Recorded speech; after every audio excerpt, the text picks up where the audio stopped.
Olá, seja bem-vindo ao Band Entrevista. Nosso convidado de hoje é Luiz Antônio Sebem, ele que é diretor superintendente do Grupo Ford Slaviero, também presidente da FenaBrave, a Federação Nacional de Distribuição de Veículos Automotores no Paraná e vice-presidente da Associação Comercial do Paraná. Sebem, seja bem-vindo aqui ao Band Entrevista. Obrigado, Fabrício. É um prazer estar aqui contigo e uma oportunidade muito grande para que todos os nossos telespectadores possam ouvir um pouquinho mais sobre qual é o trabalho da FenaBrave ou das distribuidoras de veículos aqui no estado. Um setor muito importante para a economia, não só do Brasil, como também do Paraná, e vamos falar sobre isso, mas um setor que vem registrando queda no seu desempenho. No primeiro quadrimestre deste ano, 5% menos de desempenho em relação ao ano passado. Na avaliação da FenaBrave, esta queda se deve a quê, Sebem? Bem, nós estamos tendo realmente uma diminuição nas vendas agora nesses primeiros meses do ano em função de um desaquecimento da economia. Isso aconteceu a nível Brasil e também aqui no estado do Paraná.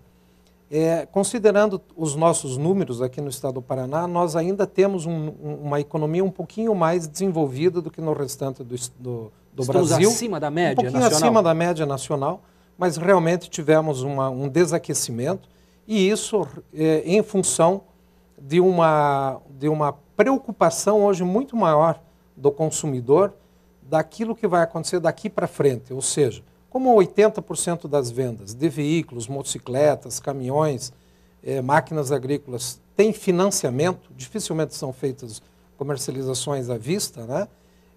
Hoje existe uma preocupação muito grande do consumidor em endividar-se. E isso é reflexo direto nas nossas vendas. Agora, se a gente falar em questão de medo de endividar-se, a gente pegar as últimas análises aí da Fundação Getúlio Vargas, a gente vai ver que nunca o nível de confiança do consumidor esteve tão baixo na economia. Isso contribui para essa queda? Sem dúvida nenhuma. As pesquisas mostram que desde 2009 nós não tínhamos um número de pouca confiança na economia brasileira como estamos tendo agora. Isso é reflexo direto no consumo, tanto do nosso segmento da distribuição de veículos, quanto outros segmentos como a construção civil, linha branca, toda aquela que precisa necessariamente de financiamento com médio e longo prazo. O senhor citou aí segmentos que foram favorecidos pelo governo com programas de redução de impostos. O setor automotivo teve a redução do IPI durante muito tempo. Até que ponto isso foi aí a mola motriz de todo este sucesso que a gente viu das vendas de veículos novos no país nos últimos anos?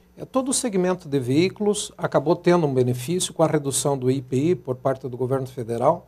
Alguns ajustes que foram feitos também no ICMS já há alguns anos passados, e realmente motivou muito a compra, porque o valor acabava sendo bastante benéfico para o consumidor. Bem, isso acabou, praticamente hoje todos os impostos voltaram ao patamar original, e o consumidor, desde janeiro, vem tendo esses repasses.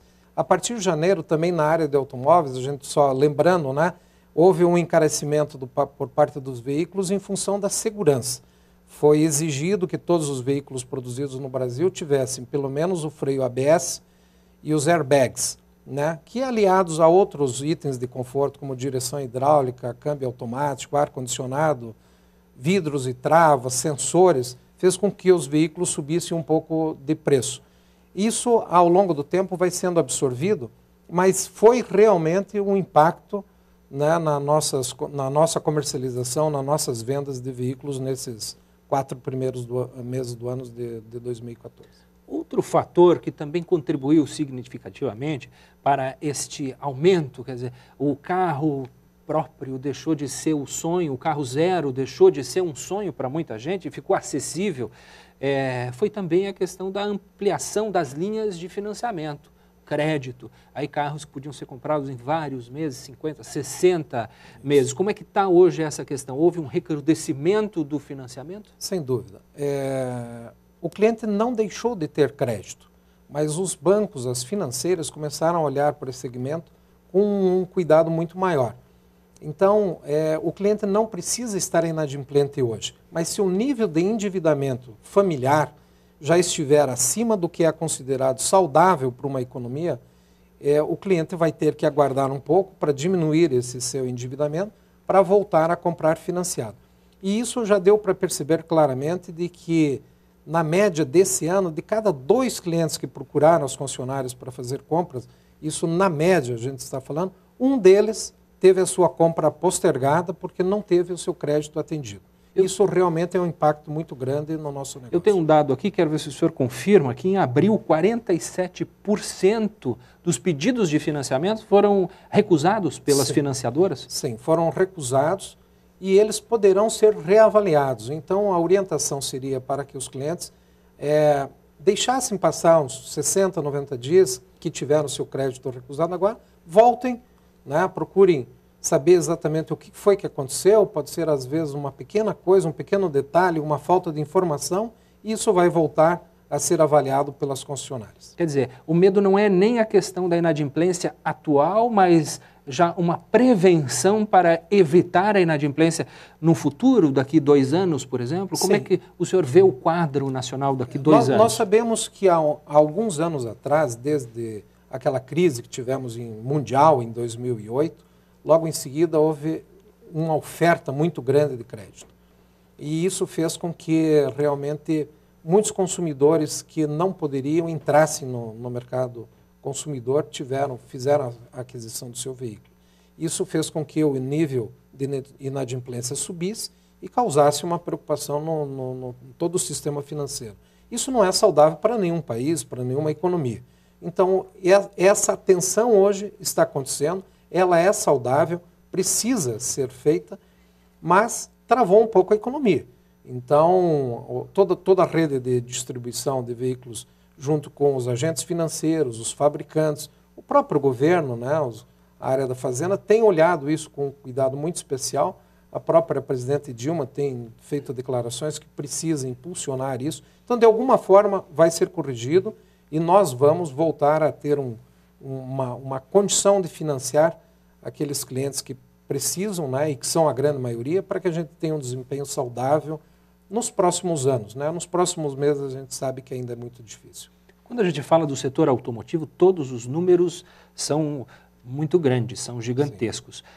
Não só nas vendas, mas proporcionalmente também a toda a cadeia, a questão da geração de empregos. E quando a gente fala em recrudescimento dos níveis que estavam sendo praticados, a gente fala também em manutenção desta cadeia, quer dizer, como é que fica a questão de empregos frente a esta diminuição, por exemplo, nas vendas? Sim, existe uma preocupação muito grande com empregos. Nós sabemos que a indústria, ela emprega bastante, mas aquilo que está ligado à comercialização e à manutenção de veículos gera muito mais empregos. E gera empregos para uma categoria que realmente é importante para o desenvolvimento econômico, tanto do Brasil quanto de qualquer outro país, mas é realmente muito importante. Nós temos nas concessionárias um número, aqui no estado do Paraná, em torno de 50 a 60 mil empregos gerados aqui no nosso estado.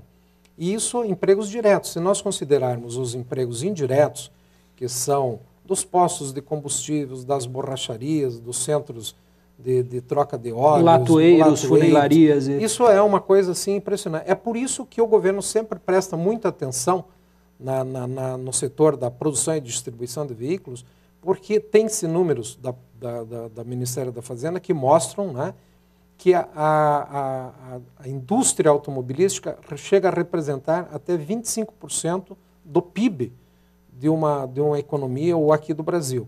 E também é uma das economias que refletem um desempenho bastante rápido, dependendo da ação que é tomada, dá um resultado bastante rápido para a nossa economia. E é por isso que o governo sempre presta muita atenção, né? Além de ser uma economia que demanda muito capital, muita tecnologia e realmente muito emprego. Então essa é a grande importância que nós temos hoje. Falamos um pouco do cenário nacional e o senhor disse que aqui no Paraná os nossos números estão um pouco acima da média nacional. Não podemos esquecer que o Paraná é um importante polo automotivo. Que reflexos este momento da economia traz sobre a economia do Estado? Sim, a nossa economia tem 2 impactos, né? Tanto na produção quanto na comercialização. A nossa produção foi um pouco afetada nos últimos meses em função no mercado externo. No Paraná se produz bastante para atender o mercado externo, principalmente a América do Sul, América Latina. Isso a gente sabe que acabou tendo uma dificuldade maior.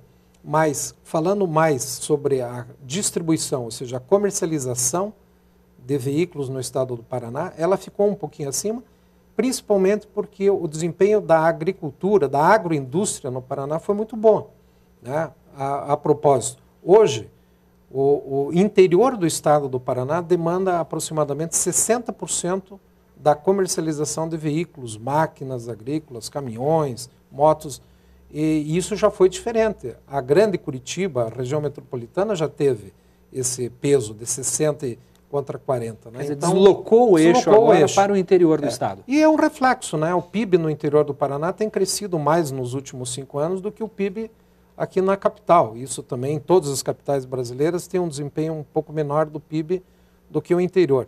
Isso faz com que a nossa economia como um todo tenha um desempenho maior. Quer dizer, a princípio parece que não tem nada a ver a agricultura com o setor automotivo, mas se a agricultura vai bem, e nós estamos falando do setor automotivo também de máquinas, implementos, carretas, caminhões, truques, ônibus, caminhões, quer dizer, motocicletas. A partir do momento em que a economia vai bem no campo, este público, esta massa, passa a consumir mais? Sem dúvida nenhuma. Os números mostram que o desempenho da economia do Paraná é boa por causa desse desenvolvimento no setor agrícola, pecuário que nós temos. E acaba, obviamente, impulsionando as grandes cidades, já que 80% ou mais da população vive em grandes centros hoje, né? Então, a produção pode estar lá no campo, mas o consumo acaba sendo aqui nas grandes cidades, e isso é muito importante para a distribuição de veículos. O senhor falou aí essa questão de que as pessoas vivem nos grandes centros. Nós vivemos hoje, principalmente aqui em Curitiba, nossa capital, um volume muito grande de novos veículos entrando em circulação todo mês. Dados aí, segundo o próprio Detran, entre 10 e 11 mil novos veículos passam a ocupar espaço nas ruas aí todos os meses. Mas sobre esse assunto eu quero conversar com o senhor no próximo bloco. O Band Entrevista vai para um rápido intervalo, é um instante só e já estaremos de volta.